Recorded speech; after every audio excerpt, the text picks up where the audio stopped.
인류의 역사는 거대한 질문으로 시작됩니다. 나는 누구인가? 어디에서 와서 어디로 가는가? 수천 년간 철학자와 종교인들이 답을 찾아 헤맸던 이 질문의 해답은 놀랍게도 2000년 전 십자가에서 흘려진 단 하나의 피에 담겨 있습니다.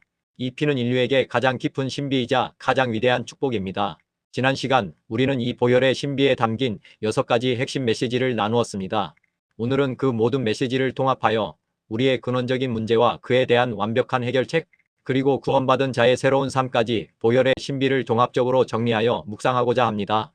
우리는 스스로 진화한 존재도 단순한 물질도 아닙니다. 성경은 명확히 선언합니다. 창세기 1장 27절 하나님이 자기 형상, 곧 하나님의 형상대로 사람을 창조하시되 남자와 여자를 창조하시고 우리는 창조주 하나님을 닮은 영원한 영적 존재입니다. 우리의 한 사람의 가치는 이 세상 온 천하보다 귀합니다. 마태복음 16장 26절 사람이 만일 온 천하를 얻고도 제 목숨을 잃으면 무엇이 유익하리요?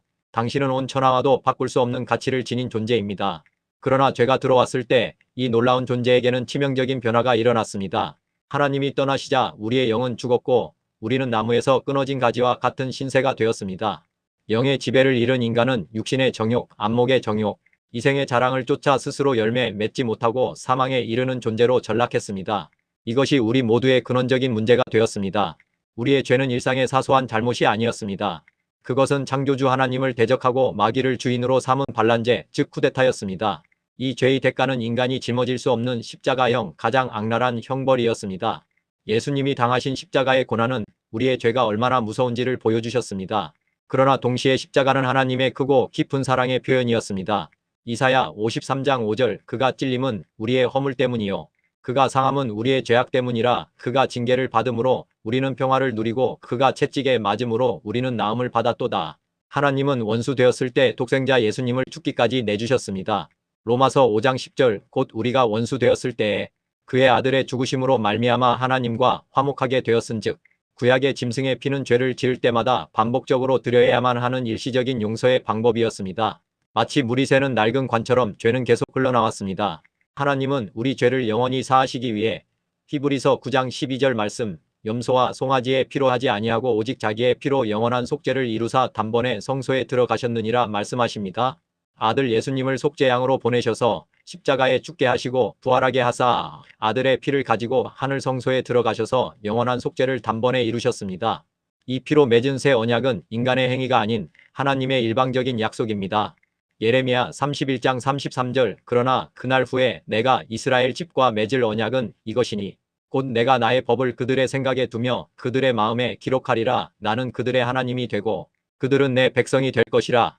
예수님의 보혈의 공로로 인해 상황은 완전히 달라졌습니다. 하나님은 더 이상 우리를 죄인으로 보지 않으십니다. 로마서 8장 1절 그러므로 이제 그리스도 예수 안에 있는 자에게는 결코 정죄함이 없나니 하나님이 요구하시는 완전한 의가 보혈로 이미 충족되었기 때문입니다. 우리가 죄를 지을 때 죄책감 즉 정죄의식에 시달리는 것은 마귀의 미혹입니다. 하나님은 믿는 자가 죄를 지으면 우리를 죄인으로 보지 아니하시고 잃어버린 자녀로 보십니다.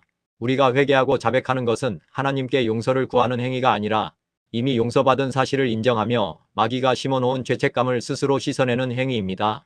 요한일서 1장 9절 만일 우리가 우리 죄를 자백하면 그는 미쁘시고 의로우사 우리 죄를 사하시며 우리를 모든 불의에서 깨끗하게 하실 것이요 우리가 지은 죄를 지우는 지우개는 이제 우리 손에 있는 것과 같습니다. 죄의 대가를 다 지불한 예수님의 보혈을 의지하여 정죄의식에서 벗어나십시오. 예수님의 보혈은 우리를 마귀의 식민지배에서 완전히 해방시켰습니다. 예수님이 우리 죄를 대속하시면서 몸에 새겨진 5가지 상처는 마귀가 우리를 묶어두었던 모든 저주를 끊으신 증표입니다. 첫째, 가시관의 피는 죄의 결과로 땅에 임한 가시와 엉겅퀴, 곧 가난의 저주에서 우리를 해방시키셨습니다. 남편의 무거운 짐을 다 짊어지신 것입니다. 둘째, 채찍에 맞은 피는 질병과 고통의 저주를 짊어지셨습니다. 우리의 신체에 대한 하나님의 품질 보증을 선언하셨습니다. 셋째와 넷째, 손과 발의 못자국에서 흘린 피는 인간이 가지고자 했던 육신의 정욕, 안목의 정욕, 이생의 자랑 같은 세상의 정욕과 사망의 권세에서 우리를 완전히 해방시키셨습니다. 마지막, 옆구리의 창 자국에서 흘린 피는 나로부터의 해방을 의미하며 성령님이 주인으로 오심으로 하나님의 신부인 교회가 탄생하는 근거가 되었습니다. 죄에서 해방되고 하나님의 아들로 거듭난 우리에게 하나님은 우리의 영원한 기업이 되어주셨고 우리는 모두 왕같은 제사장이자 하나님의 대사가 되었습니다. 베드로전서 2장 9절에서 말씀하신 것처럼 우리 몸이 성전이 되어 하나님이 우리 안에 계심으로 교회에서뿐만 아니라 가정에서, 일터에서 일상 전부가 하나님을 모시고 사는 예배의 삶이 되게 해주셨습니다. 마귀는 예수님 오신 후 권리를 잃은 불법 깡패이며 우리는 그를 대적하고 쫓아낼 권능을 받은 경찰관이 되었습니다.